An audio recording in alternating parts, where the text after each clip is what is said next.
அனைத்து தமிழ் நேயர்களுக்கும் என் அன்பான பணிவான வணக்கங்கள். நான் உங்கள் ஜோதிடர் ஆர்.எஸ். பிரபுகான். அன்பர்களே, ராகு கேது பெயர்ச்சி பலன்கள் துளாராசி நேயர்களுடைய வாழ்க்கையில் இந்த ராகு கேதுவினால் ஏற்படக்கூடிய நன்மை தீமைகளை பற்றி தான் இந்த வீடியோ தொகுப்பை நம்ம பார்க்க போகின்றோம். விசேஷமான கிரக பயிற்சிகளில் ஒன்றாக விளங்கக்கூடியவை இந்த ராகு கேது. சர்ப்ப கிரகங்களாக விளங்கக்கூடிய இந்த ராகு கேது என்பது ஒரு மனிதனுடைய வாழ்க்கையில் கொடுக்க ஆரம்பித்தால் நன்மைகள் நிறைய கொடுப்பார். கெடுக்கணும் என்று முடிவெடுத்து விட்டால் அவரை தடுக்க முடியாத அளவுக்கு கெடுதல் கொடுக்கக்கூடிய சர்ப்ப கிரகங்களாக விளங்கக்கூடியவை இந்த ராகு கேது. அப்படிப்பட்ட இந்த ராகு கேது 6வது வீட்டில் இருந்த ராகுவினால் பல நன்மைகள் அடைந்திருந்தாலும் கேதுவினால் கடுமையான கொஞ்சம் குடைச்சல்களையும் சந்திச்சிருப்பீங்க. ஆனால் இந்த ராகு கேது கொடுக்கக்கூடிய நல்ல நேர காலங்களில் குரு பகவானால் உங்களுடைய வாழ்க்கையில் நிறைய நன்மைகள்லாம் தடப்பட்டு போயிருக்குங்க. ஆனால் இப்போ வந்திருக்கக்கூடிய ராகு கேது பயிற்சி கண்டிப்பாக அதிர்ஷ்டவசமான யோகத்தை கொடுக்கக்கூடிய நேரம் உங்களுக்கு தாங்க டாப்பில் இருக்குது அப்படின்னே நான் சொல்ல முடியும். ஏன்னா 12 ராசிக்காரர்களுடைய வாழ்க்கையிலும் இந்த ராகு கேது எப்படிப்பட்ட விளையாட்டை விளையாடுவார்கள் என்று சொன்னால் எண்ணில் அடங்கிடாத அளவுக்கு பல நன்மைகளும் பல தீமைகளும் கொடுப்பார். ஆனால் ஒவ்வொரு ராசிக்காரர்களுடைய வாழ்க்கையில் நமக்கு என்ன நிகழ்த்துவார் என்று எதிர்பார்ப்போடு உள்ளவர்களுக்கு இந்த ராகு கேது நிச்சயம் உங்களுக்கு நன்மையை கொடுக்க இறைவனை வேண்டி வணங்குகின்றேன். அன்பர்களே, இந்த ஆண்டு ராகு கேது பயிற்சி பலன்களை பார்ப்போம். வருகின்ற ராகு கேது 26/4/2025 ராகு கேது பயிற்சி ஆகிறார். இது வாக்கிய பஞ்சாங்க அடிப்படையில் திருக்கணித பிரகாரம் 18/5/2025 பயிற்சி ஆகிறார். 22 நாட்கள் வித்தியாசங்கள் இருக்கின்றன. அதோடைய பலன்கள் நம்ம அப்புறம் பார்ப்போம். பலன்கள் எல்லாமே ஒன்றாகவே அமையும் என்றால் மிகையாகாது. நம்ம பலனை எடுத்துக்கொள்வோம். அன்பர்களே, இந்த ராகு கேது உங்களுடைய வாழ்க்கையில் கண்டிப்பாக சுபிட்சத்தை கொடுக்கக்கூடிய நல்ல இடத்துல வந்திருக்கிறாருங்க. 6ல் இருந்த ராகு ஒப்பிடும் பொழுது 5வது வீட்டில் வரும்பொழுது கொஞ்சம் கூடுதல் பொறுப்புகளை உங்களுக்கு கண்டிப்பாக நீங்கள் சமாளிக்கக்கூடிய சூழ்நிலை வந்திருக்கு. கவனத்தோடு செயல்பட வேண்டும். குடும்பத்தில் தேவையில்லாத சின்ன சின்ன பிரச்சனைகள்லாம் கொடுக்கக்கூடிய சூழ்நிலைகள் வரும். அலைச்சல் மிகுந்த காலமாக இருக்கும். அலைச்சல் மிகுந்த காலமாகவே இருக்கும். பல தேசங்கள் பல ஊர்கள் பயணங்கள் அதிகமாக ஏற்படும். பிரயாண வாழ்க்கை கொஞ்சம் நெருக்கடிகளை கொடுக்கும். சில நேரத்தில் அவசரமாக நம்ம வெளியூர் பயணங்கள்லாம் ஏற்படும். இது பார்த்துக்கோங்க. பூர்வ புண்ணிய ஸ்தானம் என்பது 5ஆம் வீடு. ராகு கேது எந்த வீட்டில் அமர்கிறார்களோ அவர்களுக்கு அதுவே சொந்த வீடாக கருதப்படுகின்றன இந்த சாஸ்திரம். அப்படி சொந்த வீடாக விளங்கக்கூடிய ராகு கேதுவிற்கு 5வது வீட்டில் சனியுடைய வீட்டில் கும்பத்தில் பகை பெற்று அமர்கிறார். ஸோ அப்படி அமைவதனால உங்களுக்கு அதிகமான நெருக்கடிகளை கொடுக்க மாட்டார். ஏன்னா ராகு பகை பெற்று இருப்பதினால குருவினால் உங்களுக்கு ராகு கொடுக்க வேண்டிய நன்மைகள் எல்லாமே கெட்டு போயிருக்கும். அப்படிப்பட்ட கெட்டு போனதுனால இந்த ராகு கேது உங்களுக்கு நன்மையான பயிற்சிகளாகவே விளங்கும் என்றால் மிகையாகாது. தெய்வகடாட்சம் மிகுதியாக காணப்பட போறீங்க. உங்களுடைய வாழ்க்கை வாழ்வாதாரங்கள் நல்லா இருக்கும். உடல் நலத்தில் எந்த ஒரு குறைகளும் இருக்காது. நல்ல ஆரோக்கியமாக சந்தோஷமாக இனிமேல் நீங்கள் வாழ போறீங்க. எடுத்த காரியத்தை விரைவோடு முடித்து வெற்றிகரமான வாழ்க்கையை நீங்கள் பெறுவதற்கான நல்ல காலம் இந்த காலங்கள் அமைகின்றன.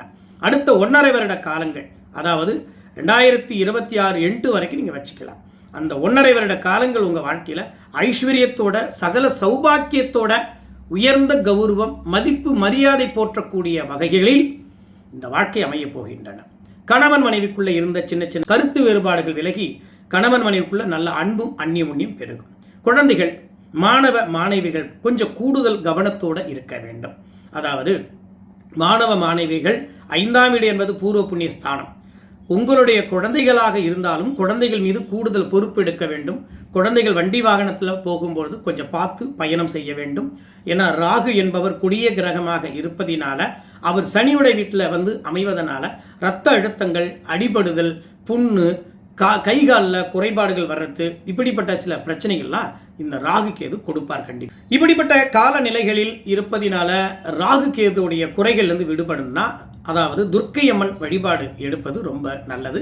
காளிகம்பாள் கோவில் வழிபாடு எடுத்தாலும் கூடுதல் நன்மைகள்லாம் கொடுப்பாரு. அதற்குரிய வழிமுறைகளை நம்ம தெளிவாக வணங்கி வந்தால் நன்மைகளையும் கண்டிப்பாக கொடுப்பார். சொந்த பந்தம், உறவுகள், மாமா, மைத்துனர், அத்தை, இப்படி சொல்லிக்கிட்டே இருக்கலாம். உங்களுடைய உறவு உறமுறை என்று சொல்லக்கூடிய உறவுகள், மாமா அத்தை இப்படிப்பட்ட உறவுகள், மைத்துனர் என்ற உறவுகள், இந்த உறவுகளோடு கொடுக்கல் வாங்கல்ல தேவையில்லாத பிரச்சனைகள் வரும். அதனால் கொடுக்கல் வாங்கல் வைத்து கொள்ளாமல் உறவை காப்பாற்றிக்கிங்க. இல்லை நம்ம கொடுக்கலாம் பரவாயில்லை அப்படின்னு நினச்சிங்கன்னா அது உங்கள் விருப்பம். ஆனால் பின்னாடி ஏதாவது குறை வந்தால் அதுக்கு நீங்கள் தான் ஆளாகணும்.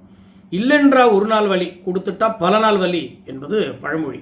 அந்த மாதிரி இந்த நேர காலங்களில் அவசியம் இருந்தால் மட்டும் கொடுத்து தாங்குங்க, அது உங்களுக்கு நல்லது.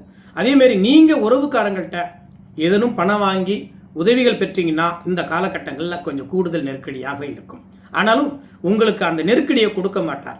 ஏன் கொடுக்க மாட்டார்?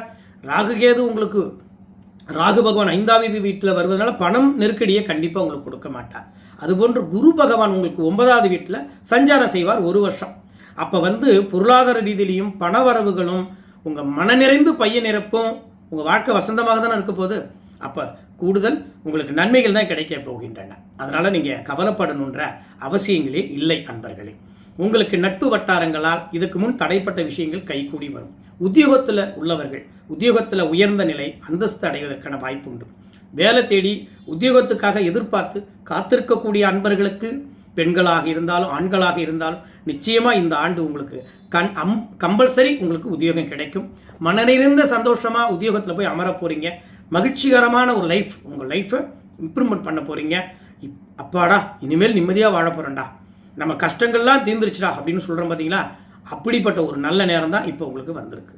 இதை சரியாக நீங்கள் கீப்பப் பண்ணி கரெக்டாக சரியான கோடை பிடிச்சி போனீங்கன்னா வாழ்க்கையில் ஜெயிச்சுக்கிட்டே இருப்பீங்க. அடித்து தூள் கலப்பி போயிட்டே இருக்கலாம். எதிரிகளையும் துவசம் செய்யலாம். உங்களுக்கு யாரெல்லாம் ஆகலைன்னு நினைக்கிறீங்களோ அனைவரையும் துவசம் பண்ணிவிட்டு நீங்கள் ஏறி போயிட்டே இருக்கலாம். இந்த டைமை மிஸ் பண்ணிடாதீங்க. எடைத்தராசு சாமர்த்தியமிக்க குணம் உள்ளவர்கள் நீங்கள். உங்களுக்கு சொல்லிக் கொடுக்கணுன்ற அவசியம் இல்லை. யாருக்கிட்ட எப்படி நயமாக பேசணும், தந்திரமாக நடந்துக்கணும் அப்படின்ற எல்லா டேலண்ட்டும் உங்களுக்கு இருக்குது.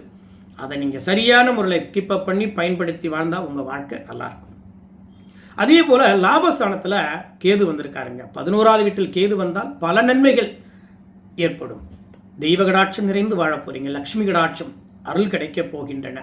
உங்களுடைய வாழ்க்கையில் எல்லா வகையான நன்மைகளையும் கொடுக்கக்கூடிய நேரம் இந்த கேதுவினால் உங்கள் வாழ்க்கையில் கிடைக்க போகின்றன. இனிமேல் பயப்படுற அவசியம் இல்லை. உடல் நலத்தில் நல்ல முன்னேற்றத்தை கொடுப்பார். இதற்கு முன் தங்களுக்கு நடக்காத விஷயங்கள் எல்லாமே இனிமேல் நடக்கக்கூடிய காலமாக இருக்கும். தடைப்பட்ட விஷயங்கள்லாம் இனிமேல் தள்ளி போகாதுங்க. சந்தோஷமாக இருக்க போகின்றீங்க. கணவன் மனைவிக்குள்ள நல்ல அன்பும் அந்நியோன்யம் பெருகக்கூடிய காலங்கள்லாம் இருக்கின்றன. குழந்தைகள் மாணவ மாணவிகள்லாம் நல்லா படிப்பாங்க. அதிகப்படியான மதிப்பெண் எடுக்கிறதுக்கு இந்த ராகுக்கேதும் கொஞ்சம் கூடுதலான நன்மைகளும் கொடுப்பார். இந்த கிரகத்தினால இது ஏற்படும்னு நம்ம சொல்ல முடியாது. பட் இருந்தாலும் அதன் மூலமாக அந்த கிரகம் நல்லா இருக்கும் பொழுது அவங்களாலேயும் நமக்கு தோஷம் விலகும் பொழுது, நமக்கு ஏதேனும் புத்திர தோஷமோ இல்லை கல்வி தோஷங்கள் இல்லை ஏதேனும் சில தடைகள் இருந்தாலும் கூட அந்த தடைகள்லாம் அகற்றி எடுக்கும் பொழுது நன்மைகள் கூடுதல் பலம் கொடுக்கும் அல்லவா? அதுபோன்றுதாங்க இந்த வாழ்க்கை. உங்களுக்கு பிரகாசமாக இருக்க போகின்றீங்க. பிரகாசமாக இருக்கக்கூடிய காலம் இந்த கேதுவினால் உண்டு. கெடுதலே இனி இல்லை. நன்மைகள் தான் பிறக்கப் போகின்றன. அலைச்சல் குறைச்சிக்கிங்க. வாழ்க்கையில் சந்தோஷமாக வாழ பாருங்க. பிரிந்தவர்கள் ஒன்று சேருவீர்கள். பிரியமுள்ளவர்களை கரம் பிடிப்பீர்கள். காதல்கள் கைகூடும். கனவுகள் நனவாகும். ஆசைகள் எல்லாம் சந்தோஷமாக அமையக்கூடிய காலங்கள் உண்டு. இனி பொருளாதாரம் பணவரவு பல மடங்கு லாபத்தை சந்திப்பீர்கள். எண்ணங்கள் செயல்கள் வெற்றி அடையும். ஷேர் மார்க்கெட்டில் உள்ளவங்க, பிஸ்னஸ் பண்ணக்கூடியவங்க, கலைத்துறையில் உள்ளவங்க, சினிமா துறை, அரசியல் மற்ற எந்த ஒரு துறையில் நீங்கள் எந்த வேலைகளில் பணிகளில் தொழில் செய்தாலும் அனைத்துமே இந்த காலகட்டங்கள் உங்களுக்கு வெற்றிகரமாகவே அமையப் போகின்றன. அன்பர்களே, துளாராசி நேயர்களுக்கு மீண்டும் ஒரு அற்புதமான வீடியோ பதிவுகள் மூலமாக தங்களை சந்திக்கின்றேன். என்றும் அன்புடன் உங்கள் ஜோதிடர் ஆர்.எஸ். பிரபுகாந்த். நன்றி, வணக்கம்.